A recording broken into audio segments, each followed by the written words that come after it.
I can't see too well, but you can see me with all this light coming at me here. So thank you all for coming. We're pleased to have you all here. It's much of an issue this is to the riparians of Brockville. Just to give you my story, I've been on the river for 37 years. Of the first 33 years, I hadn't seen any high water. Maybe once in 93, it was under to the top 2 inches of my dock. You know, in 2017, it was 8 inches over the top of my dock. 2019, it's 19 inches over the dock. So I'm concerned. We'll have to spend retirement funds probably to deal with it. So that's my story. And I guess the reason why we're here is that Dave, Paul, and I went to the rally in Trenton or Quinte West, and Sarah presented, and we thought, well, we should have a presentation like this in Brockville because there's a lot of information to share, a lot of things to understand. So that's really why this event is here today. And I should let you know that we are filming this as well. There's a camera at the back. Dale has been kind enough to help us out with that. And that will get onto the internet in a day or so. It's not live streamed. So if you don't want to be videoed, don't go to the mic.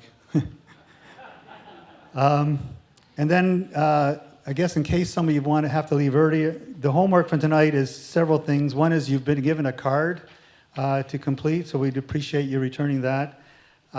We also give you some documents about to assist with a letter campaign, again, to tell your story, add some pictures, perhaps to the politicians, just so that keeps it front and center. And then thirdly, we also have a box out there. We're trying to recover the costs for this evening, so if you can throw a few bucks in a box, that would help help us out that way as well.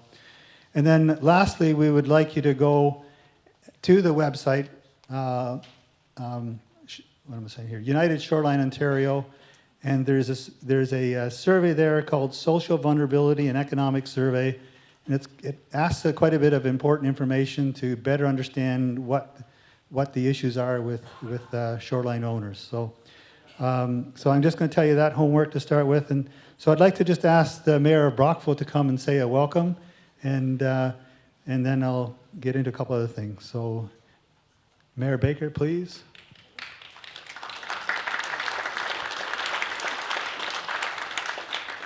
Thank you and welcome to the Brockville Arts Centre. I'd like to point out a few people who aren't here tonight because they're running council meetings and doing other political business. But we do have Mayor Doug Malenka from Augusta who is here with us tonight. We also have representatives from both our MP and MPP in the office. They're here tonight listening on behalf of Steve and Michael. You know, from the City of Brockville's perspective, I can tell you that our major infrastructure pieces, because of the geographical makeup of Brockville, are fairly well protected. Our sewage plant being on a large hill to the east of us puts us in a better position than some of our immediate neighbors. And our water intake at this point is certainly a safe distance and not under immediate threat. But we, of course, do have a marina that is, and then we have other infrastructure pieces. So what we have done, just to fill you in from what the local politicians have been doing, is we started with a meeting that MP Barrett set up in August. We met with members of the IJC. Councillor Matt Wren, who is also here tonight, attended that meeting on my behalf, as there was a council meeting the same night. And that was prior to the election being called. They promised to have public consultations and meetings to talk about the issue. And then when the election was called, they backtracked on that. And as we all know, they still haven't come out of the woodwork, so to speak, yet. We followed that up with getting together as a group of Leeds and Grenville mayors. So every mayor between Edwardsburg Cardinal in the east and Gananoque in the west have met. We've talked about what we can do as a group to help all of our residents, because we are in the same situation. And right now, what we're doing is each municipality has gone away and is doing an inventory of both publicly and privately owned properties at risk. And we'll follow up with those meetings. Brett Todd, the mayor of Prescott, and I are both members of what's called an Eastern Ontario Mayor's Caucus, which is for all the separated municipalities between, say, Peterborough and the Quebec border. That Mayor's Caucus, actually the same day that the Quinte West rally was held, we unanimously passed a motion asking for the IJC to repeal the plan and revert back. And of course, that was sent on, and our individual councils have followed that up. So those are some of the things that the municipalities are doing. We will continue to follow the file. Our job is to advocate for you through official channels, which means, you know, as much fun as it might be, we can't really go out in the streets and carry placards and yell and scream. We have to kind of do things through the proper channels, and we will do that. There are some funding opportunities that the federal government has put through the conservation authorities, but the buy-in to those programs are substantial. So that's one of the main reasons why the Leeds and Grenville mayors are trying to get together, is to pool our needs to get over that threshold, and I believe it's a $20 million threshold before you can even apply.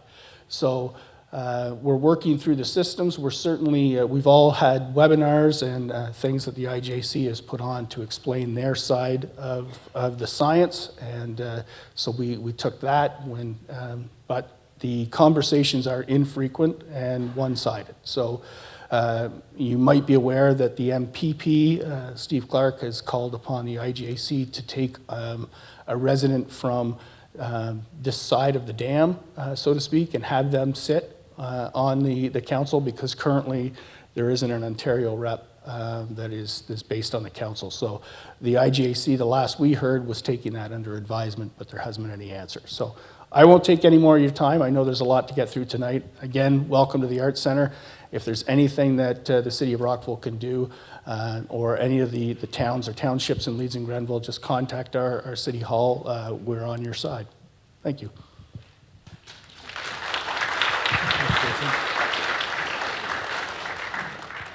Thank you, Jason, or Mayor Baker. I should be more formal. And you kind of took a little bit of my agenda away here, because I was going to recognize local elected officials later on, and I guess I'll do that again anyway. So I thought, no, it's right now, actually. Okay. So, actually, I don't have the list to do with that.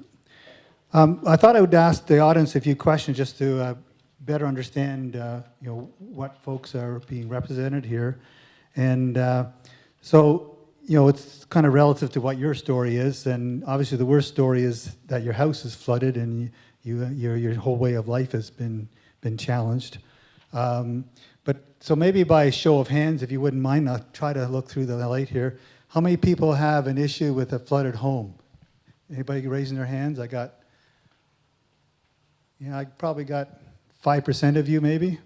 So that's significant. How many people have dock issues that need repair? So there's a lot of hands there. That's probably 80%, if not 90%. How many people have a boathouse that might be of issue? Again, there's probably 40% there, hands. How about a seawall? Anybody got issues with a seawall? So there again, probably about 30%. So those are significant stories, and I know I took Sarah around for a bit of a tour today just to get her to appreciate what our waterfront looked like, and it's different than Lake Ontario, and so you know, it's all educational. And then how many people knew that they were riparians before a year or so ago? I didn't. I kind of figured that out earlier this fall, but I thought riparian might be something like if you rip something up and then you had to repair it again or something, but apparently not. We're all proud riparians here. So moving on to the main agenda here, I'd like to introduce Sarah Delicate. Many of you probably have heard of her. She's gone up and down the seaboard, or I shouldn't say seaboard, but shoreline to make presentations. She has been on this file since 2017. She probably has thousands of hours on this file. She's a volunteer and presenter extraordinaire. So without any further ado, I'll ask Sarah to come up and present about 2014, Plan 2014.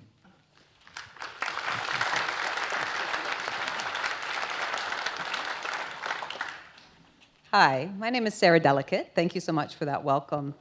It's my first time actually performing or presenting in a theater house, and I very much want to break out into Broadway tunes, but that wouldn't serve anybody, believe me. So my name is Sarah Delicate. I live in Bowmanville, and this is my house.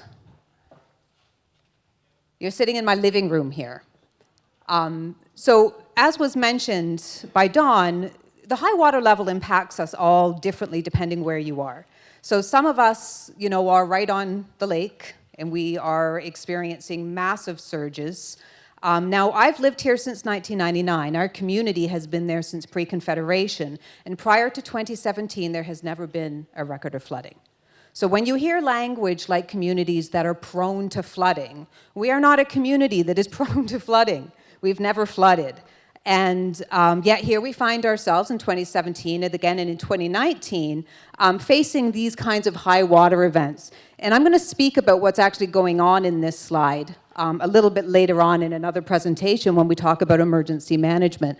So United Shoreline Ontario was founded in 2017, and we are a volunteer organization. We are grassroots. And part of the reason for it is shipping has a very large lobby group. The environment has a very large lobby group. Hydro has a very large lobby group. Shoreline homeowners and municipalities do not have well-paid, funded lobby groups. We don't. What we have is us. We have us. And we have our elected officials. And unless your elected officials hear from you, there is no problem. So in the last several years, I've gone and met with many elected officials. Most recently, prior to Christmas at the Privy Council, we were in the Premier's office a couple of weeks ago. And what we get told all the time is, well, a lot of our MPs haven't heard from anybody. They haven't heard from anybody. And if they haven't heard from anybody, there is no problem. So it's one of the major things. All of you hopefully have taken a sheet away today. They need to hear from you. Because if they don't hear from you, there is no problem. And you are competing with so many other interests and so many other agendas that if they don't hear your voice loud and clear. And I get people say to me all the time, Sarah, we need more action. We need you doing more. I can't do more. I am one voice. I can't tell you how sick they are of my letters. Oh, look, Sarah Delicate's writing again, right? But there's, well over 200 people here today. They should get 200 letters in the next week. Because unless they do, we have no issue.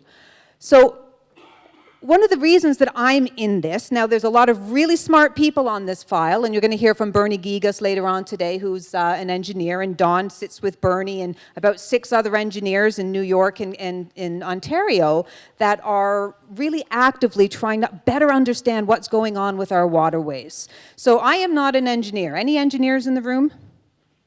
The last rally I did had like 20 engineers in the audience. It was bizarre. It was like an engineer conference. I'm a social worker. My background is psychology and social work. And what brings me to the file is flood breaks people. Flood breaks people. And when flooding extends over days and over weeks, what we know is that the residents will be absolutely physically and mentally exhausted. You end up financially depleted, mentally depleted, emotionally raw, and we don't have homes to go home to. So what we found in 2017 and 2019 is the emergency responders, and boy, are we so thankful to them. But at the end of their shift, they went home. And the residents don't get to. They're home. They're already home. And every 2 hours, your alarms are set to manage your pumps, because if your power is shorted or something and a pump fails, you're in big trouble. So for weeks and weeks and weeks on end, I got extremely sick, my hair fell out, I lost a ton of weight. And we have to trust as well that there isn't anybody that was just sitting around going, I have absolutely nothing to do in my life. A flood would be great. What my reality is this is my oldest daughter. She's 15 years old in this picture. This was in early 2017, late 2016. That's her dad.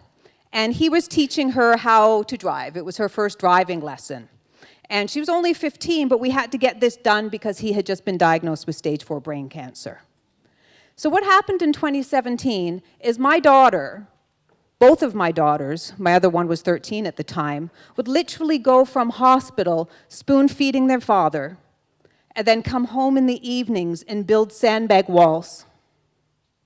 And it does make me cry. Because there weren't enough boots on the ground. All up and down our shoreline. There's 100 houses in my community, 50 of them in direct harm's way, most of them with seniors and persons with disabilities. How many of you have the ability to haul 30 to 40, 60 to 60 pound sandbags for 8 hours at a time? Of course you don't. So we didn't have anywhere near enough manpower, and the first couple of floods in 2017, we evacuated the children. And by the time the third flood hit, we pulled kids out of school because there weren't enough boots on the ground and they could lift 40 pounds.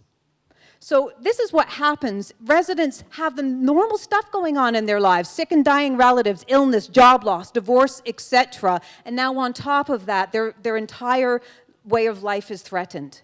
And whether you are facing erosion or your business is facing bankruptcy or you literally are pumping water out of your homes, it has an absolute traumatic impact on people. I have been diagnosed with post-traumatic stress disorder. And what that looks like is that you have so much stress going on that you can't handle most of the easy stuff that comes up in life.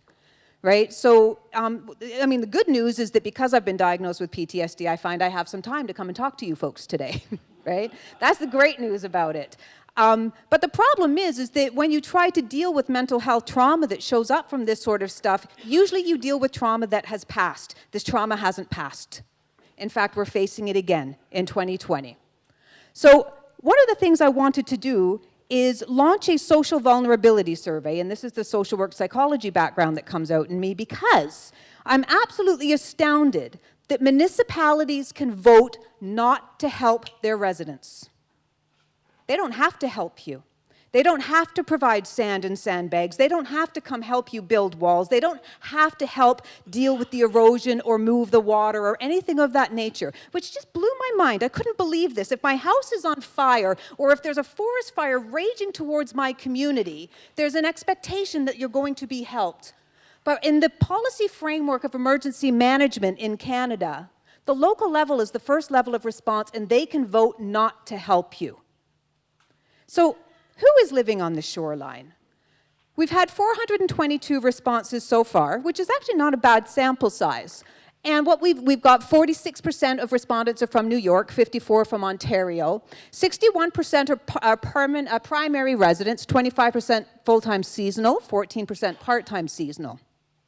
45% of the respondents are on a well, and 24% of the entire sample have had contaminated water in 2017 and 2019. How many of you had contaminated drinking water?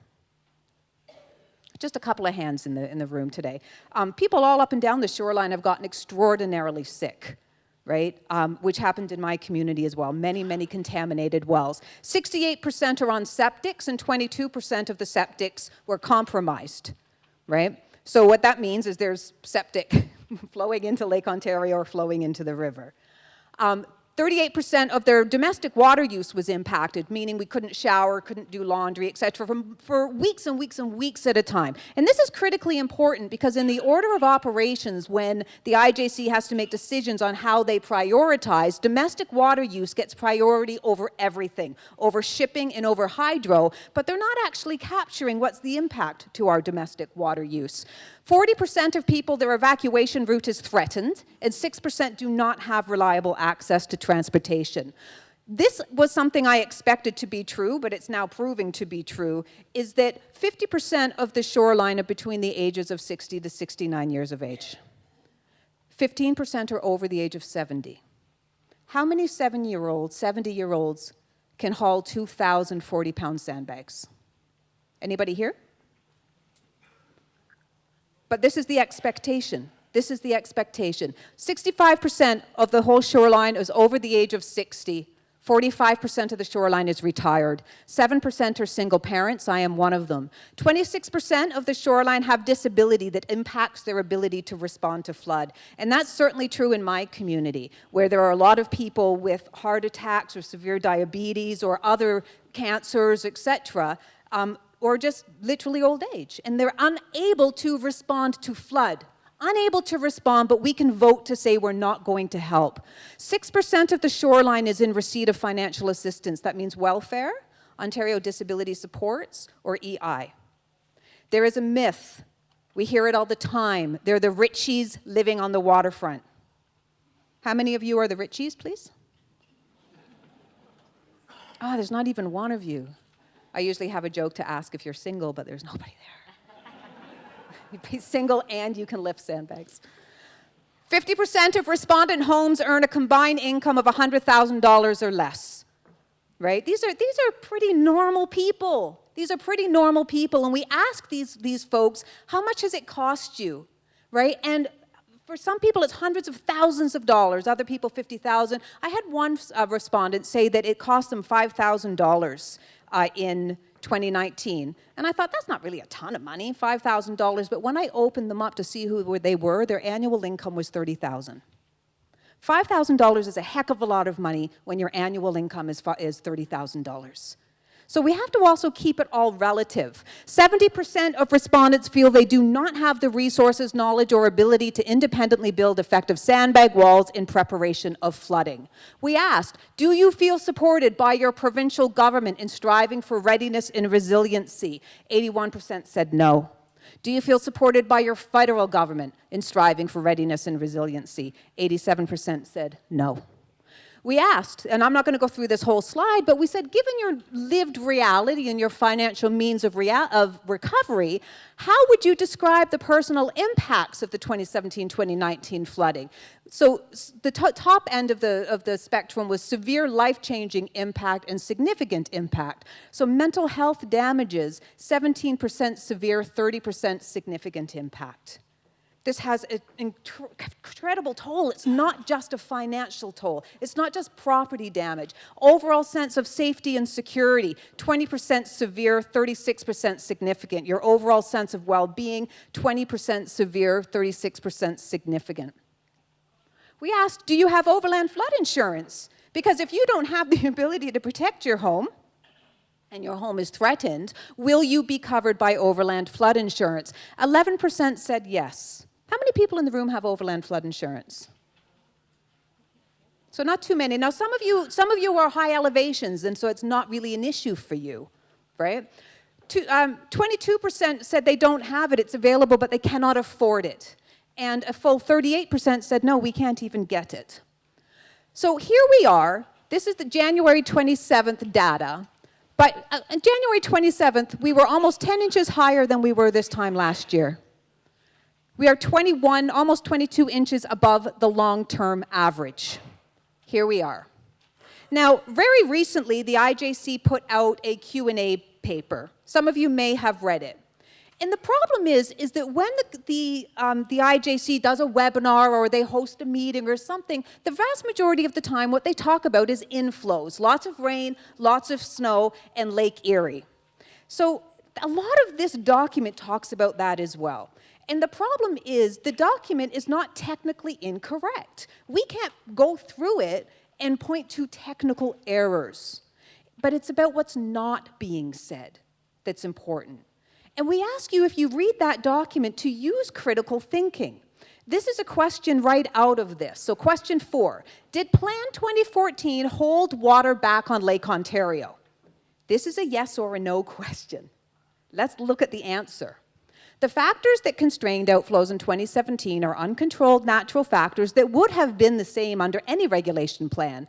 Highly variable ice conditions in the St. Lawrence River, upstream and downstream flooding and navigation safety. Despite these constraints, total releases were well above average in 2017, and outflows were increased to record-setting rates as downstream flooding subsided from late May to mid-August.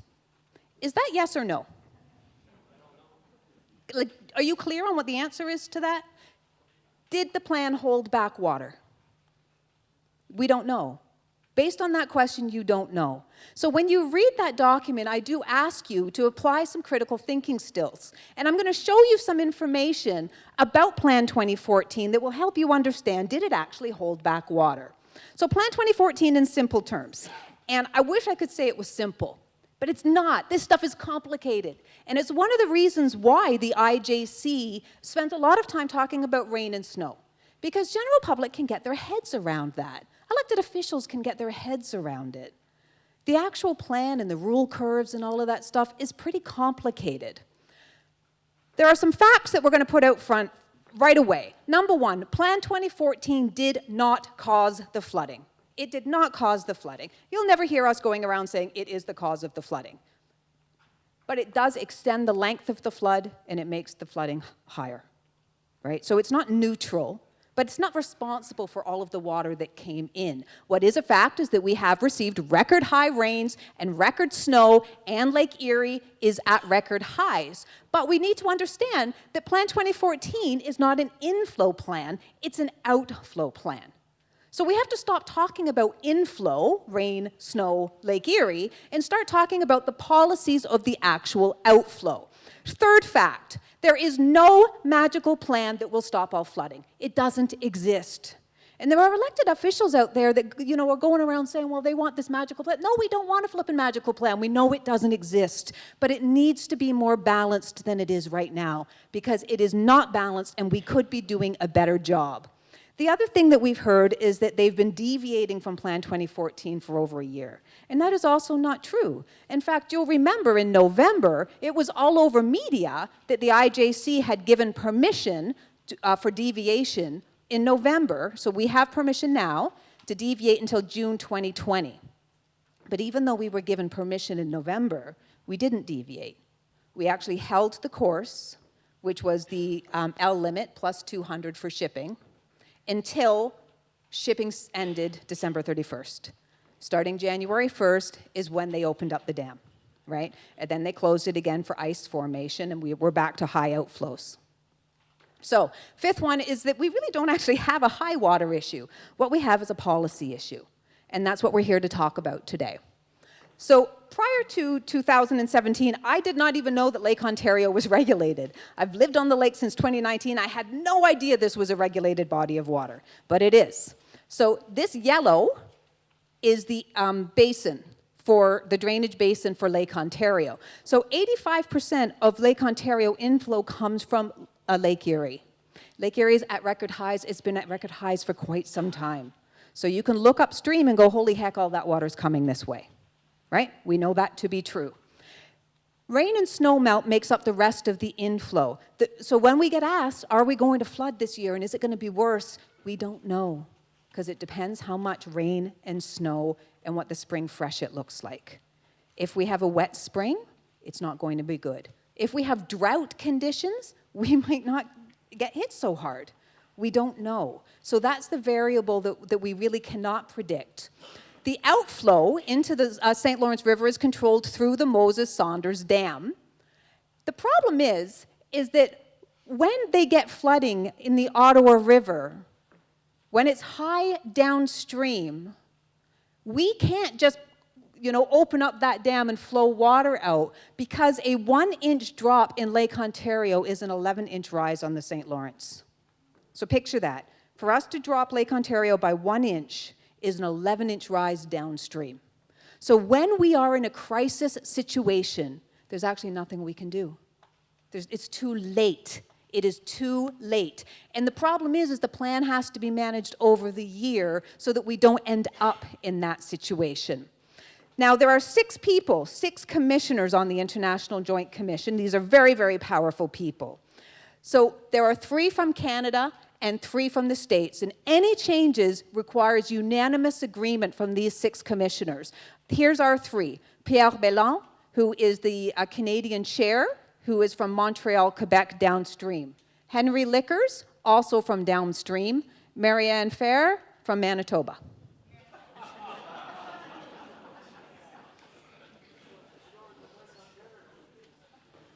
However, the day-to-day management of the dam, of the outflow, is done through a board called the International Lake Ontario St. Lawrence River Board. Here's the Canadian section. Now, these folks are not responsible for Plan 2014. They're responsible for its implementation.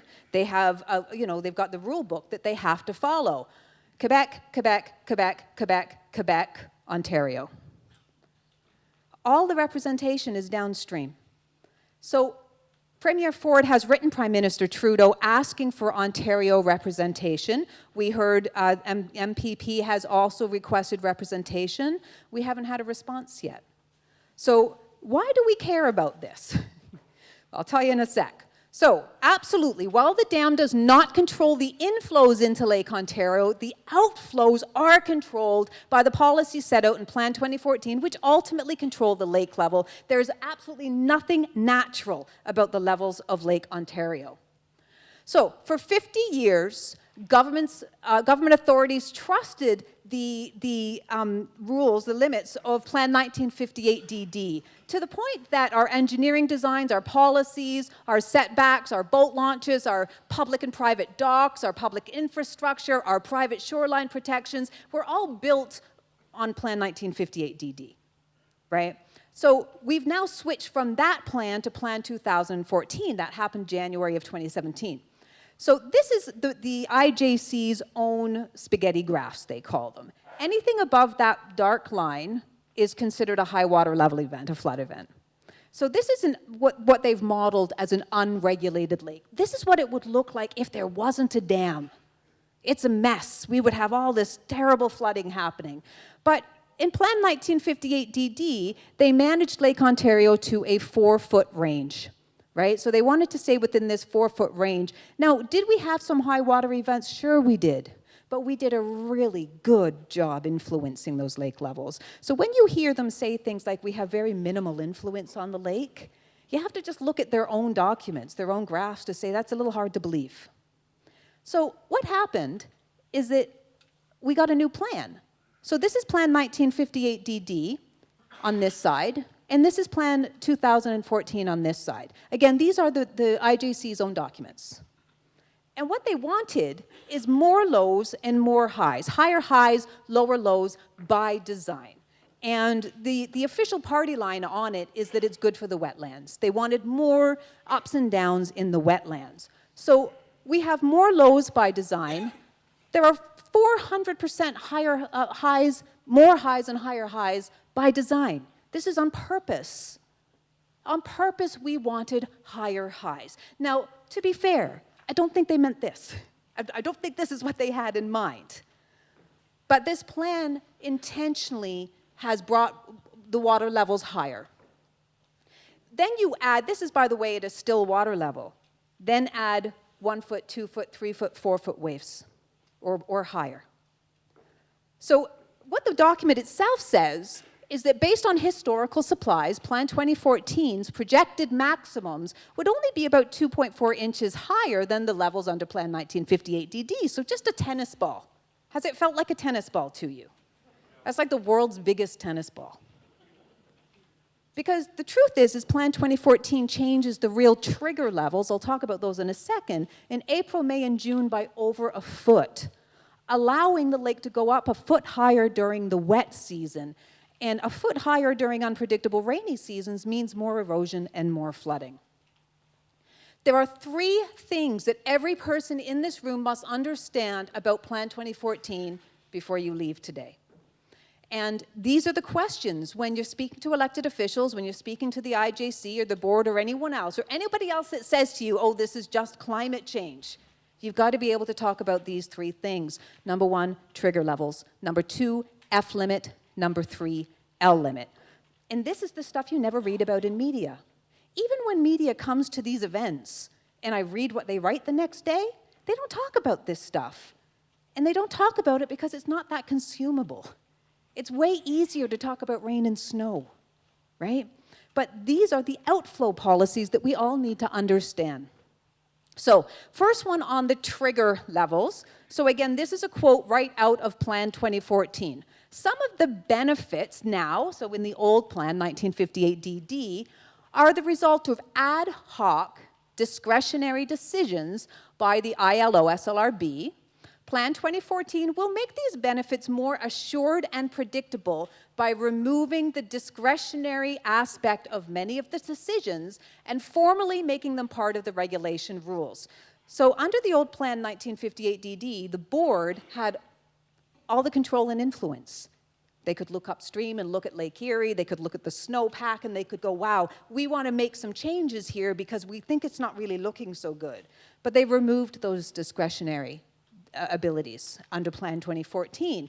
Plan 2014 will use the releases prescribed until Lake Ontario reaches specified high or low triggers. If levels reach the high trigger levels, then the board will deviate.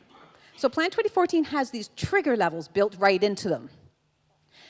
The problem is by the time you reach the upper trigger levels, there is absolutely no time left to avert disaster. There's no time left. So here's that high water mark.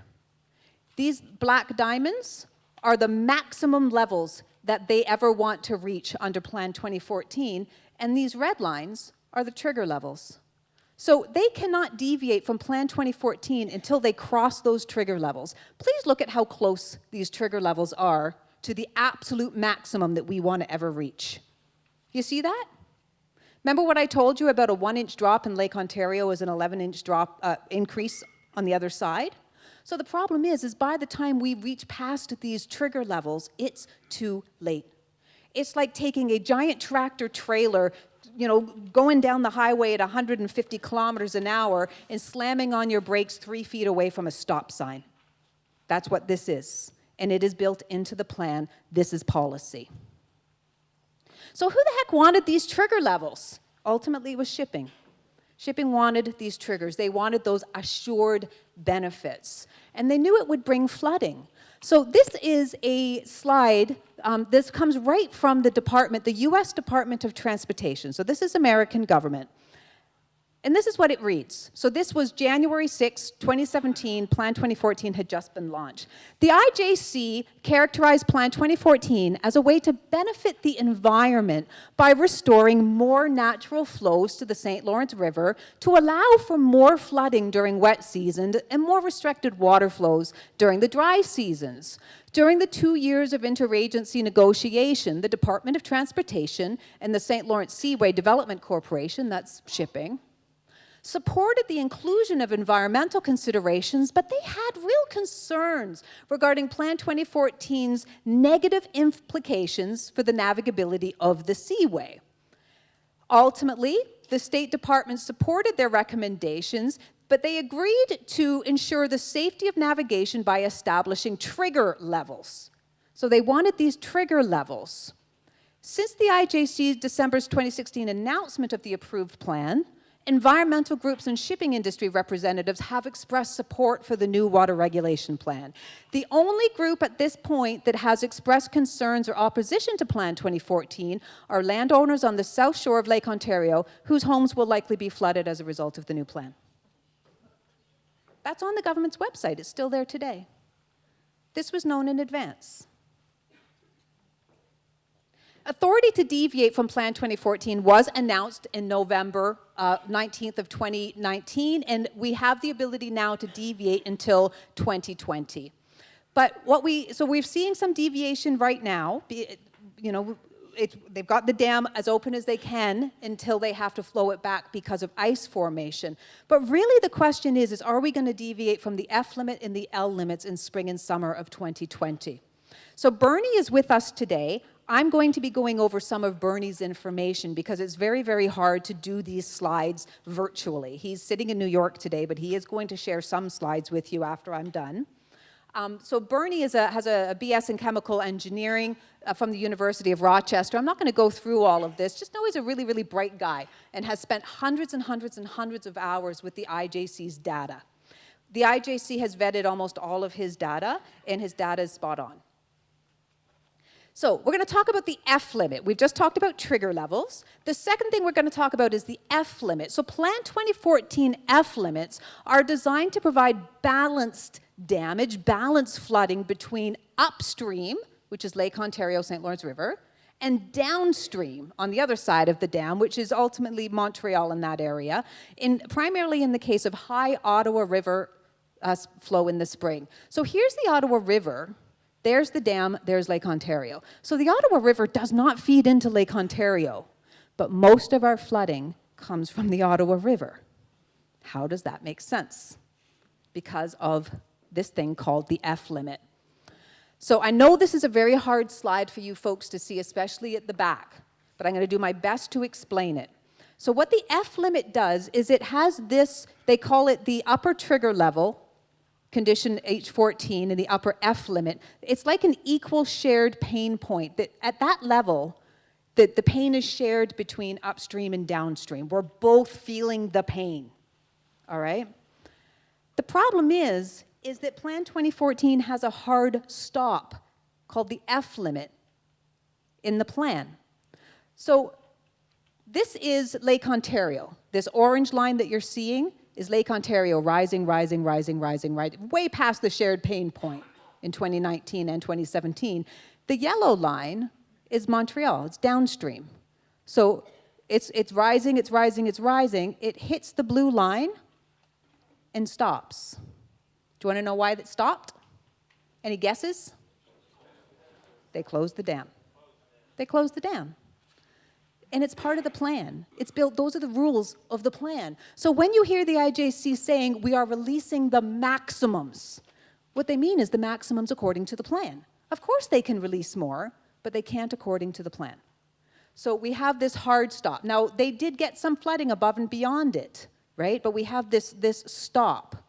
Now, what would happen if we didn't have the F limit? So if we took all that inflow, the exact same amount of water that we had coming in, but we didn't adjust the dams to accommodate the F limit, here is Lake Ontario.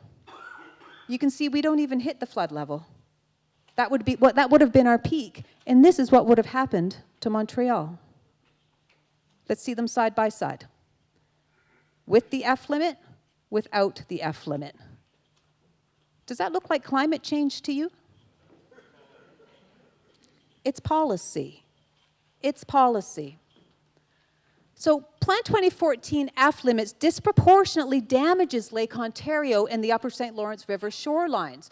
The F limits absolutely are in place to primarily to protect flooding from the Ottawa Spring belts. The Ottawa River is entirely in Canada, so New York's not so happy about this, right? This is all entirely in Canada, and it is all entirely downstream of the Moses-Saunders Dam. Now, it's extremely important to recognize that Bernie and those of us in United Shoreline, we're not saying to heck with Montreal. A shared pain point is entirely appropriate. It is entirely appropriate. The problem is it's not shared right now, and Bernie's going to speak a little bit more about that. Once we reach that 73.75 meters, the flood damage stops being shared, and we absorb all additional flooding, regardless of the source.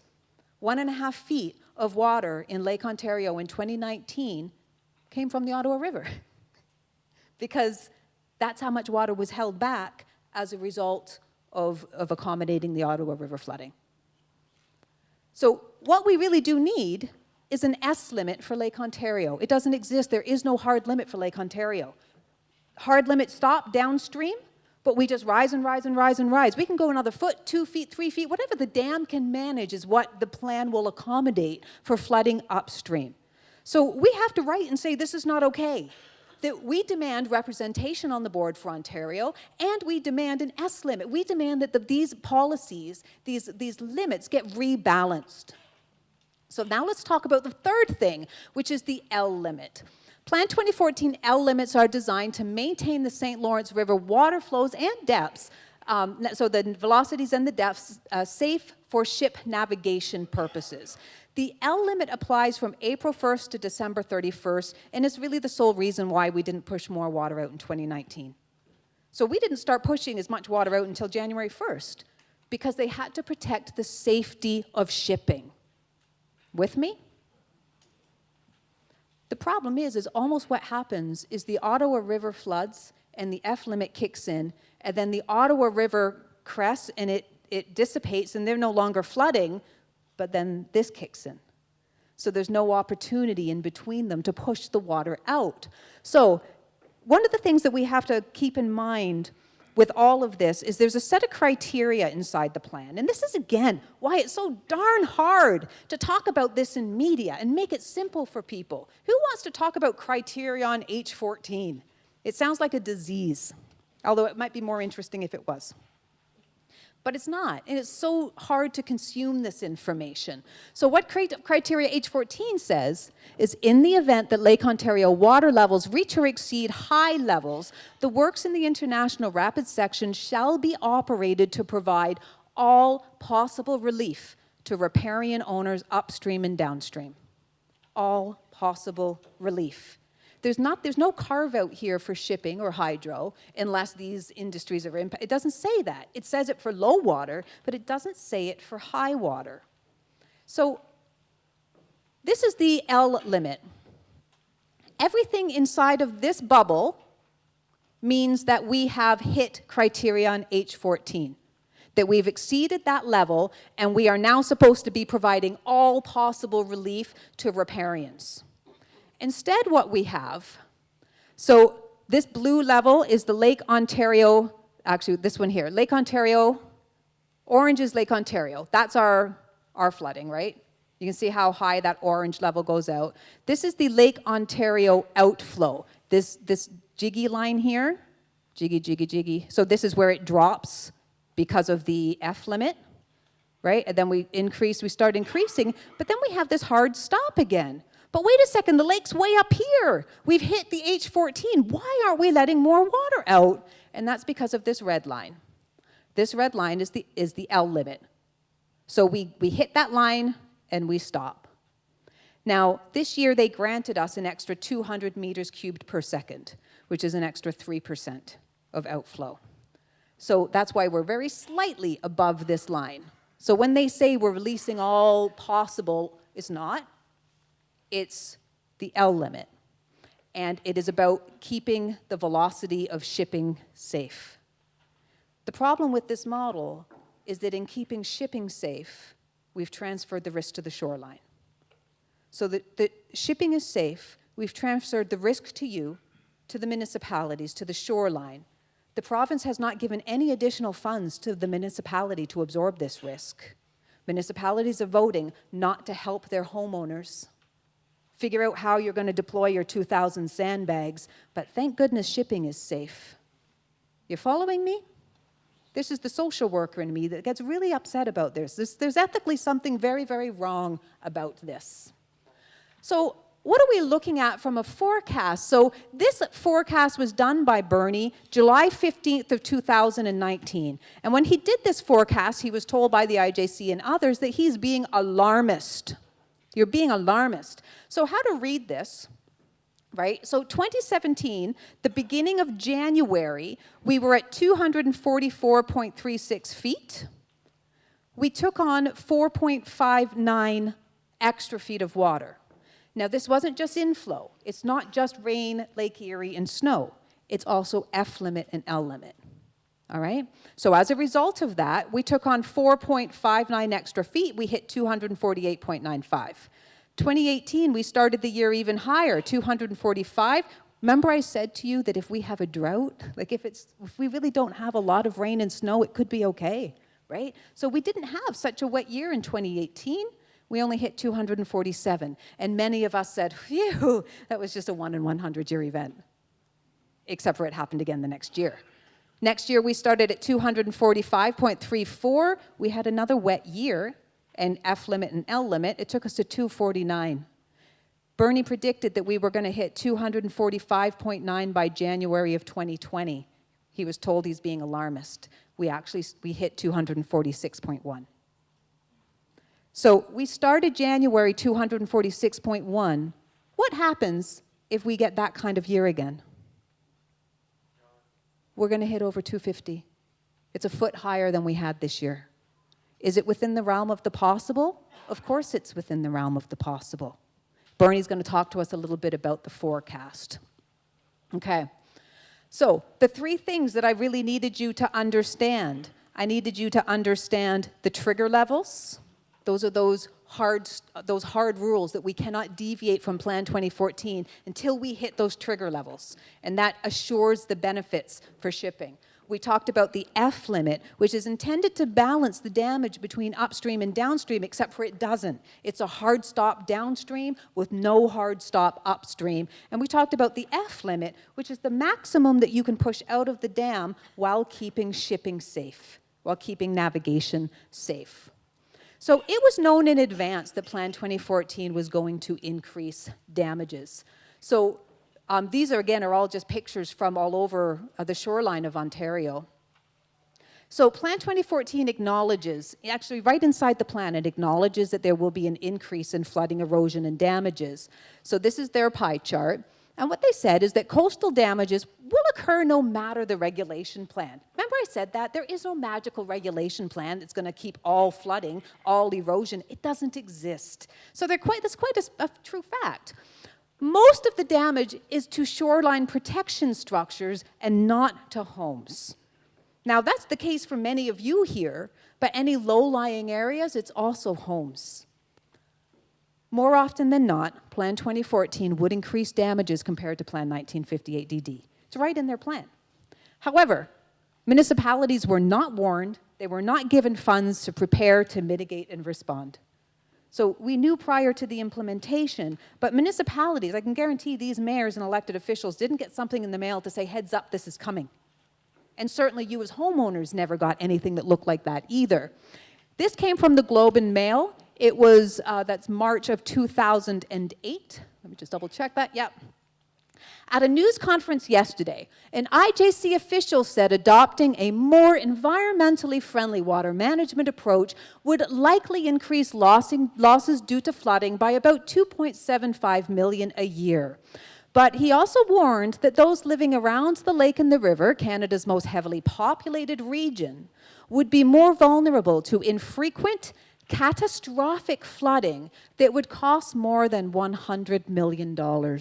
Those losses would occur primarily in the low-lying areas of Ontario, New York, and Quebec around Montreal and Sorel. The IJC official, engineering advisor Russ Trowbridge, said devastating flooding would be a risk at times when high water levels in the fall are followed by heavy spring runoff and difficulty allowing increased water flows due to ice conditions. We've seen those conditions twice. And here we are moving into another flood year.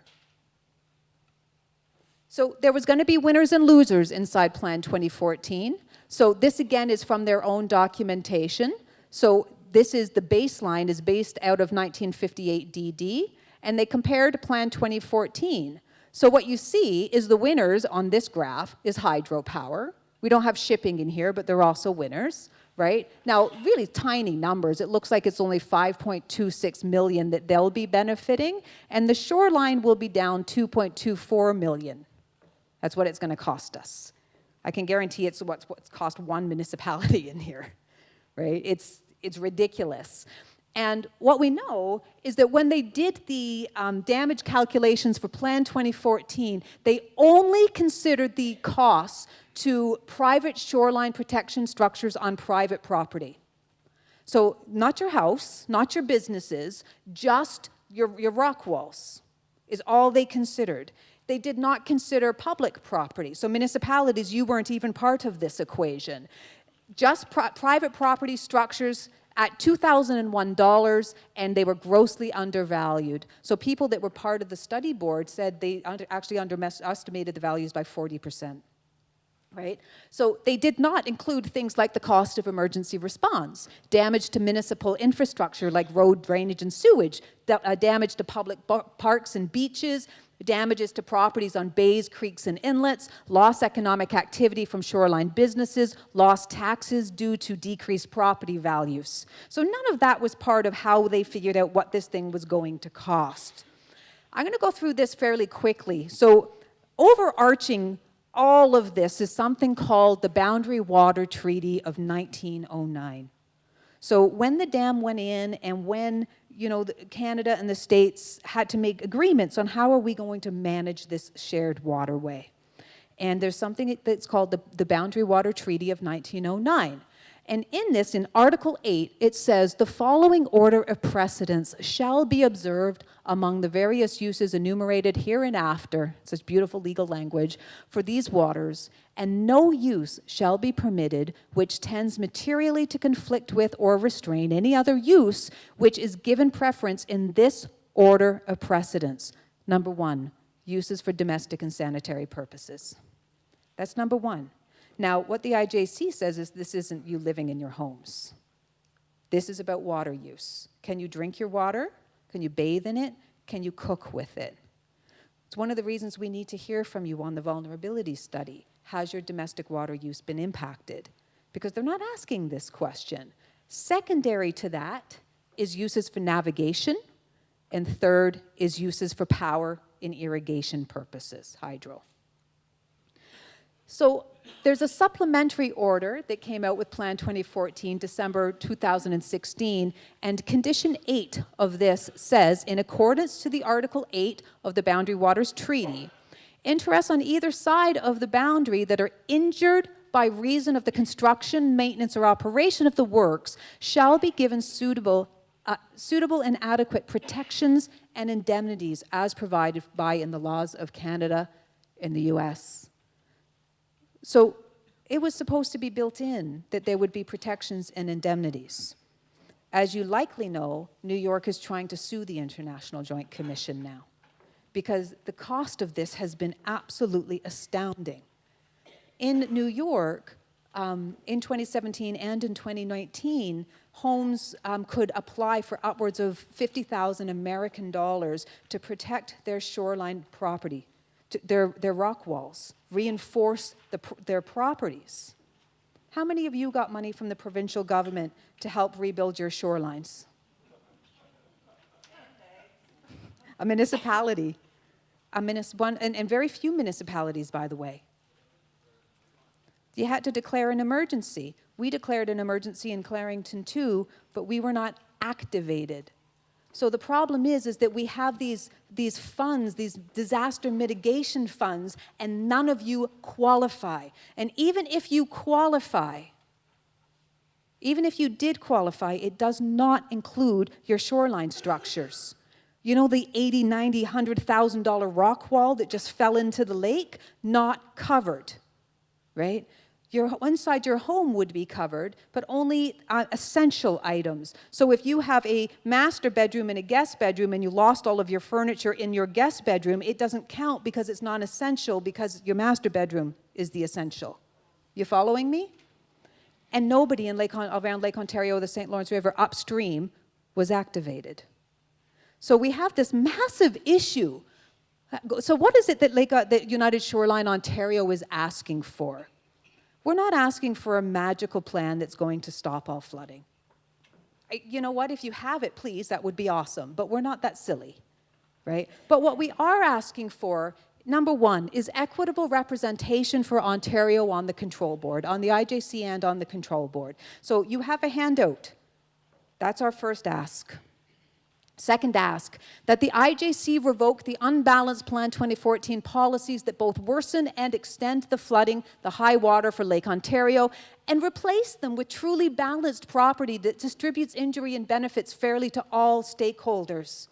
So shipping has this figure that they float about, that if they actually suspended shipping to let more water out, that it would cost, I think it was $250 million a week or something like that. But the IJC can't tell you what the cost is to us.